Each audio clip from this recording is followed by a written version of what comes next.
আবার চাকরি দেওয়ার নামে ঘুষ নেওয়ার অভিযোগ দুর্গাপুর তৃণমূলের এক নেত্রীর বিরুদ্ধে।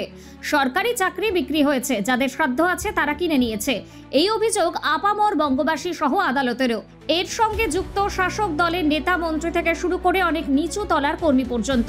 আর এবার সেই অভিযোগ আসলো দুর্গাপুরে ব্লক স্তরের এক তৃণমূল নেত্রীর বিরুদ্ধে। নেত্রী টাকা নেওয়ার কথা অস্বীকার করলেও তার অডিও ক্লিপ ভাইরাল হয়ে গিয়েছে ইতিমধ্যে।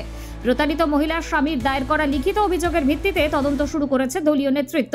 মহিলা তৃণমূল কংগ্রেসের তরফে জানানো হয়েছে বিষয়টি খোঁজখবর নিয়ে দেখা হচ্ছে। প্রশ্নটা উঠেছে, শুধুই কি ওই মহিলা তৃণমূলের বড় নেতৃত্বের বিরুদ্ধে অভিযোগ করছেন? দিন কয়েক আগেই তৃণমূল সুপ্রিমো তথা রাজ্যের মুখ্যমন্ত্রী মমতা বন্দ্যোপাধ্যায়ের কড়া সতর্কবার্তা, দলের কেউ অন্যায় করলে তার দায় দল নেবে না, আর অন্যায় করলে তাকে শাস্তি পেতেই হবে। কিন্তু বারবার প্রমাণ হচ্ছে কেউ মানছেন না মুখ্যমন্ত্রীর সেই নির্দেশ। অভিযোগ, এক মহিলাকে অঙ্গনবাড়ি কেন্দ্রে চাকরি পাইয়ে দেওয়ার প্রতিশ্রুতি দিয়ে লাখ টাকা আদায় করেন অঞ্জাল ব্লক সভানেত্রী সুজাতা বসু সরকার।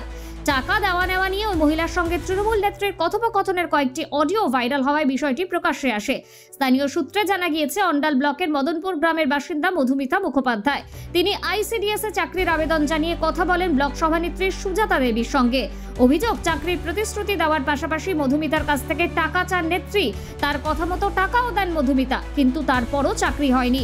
পরে বারবার বলায় 50,000 টাকা ফেরত দিলেও বাকি টাকা কিন্তু ফেরত দিতে অস্বীকার করেন। তারপরেই সমস্ত ঘটনা সামনে আসে।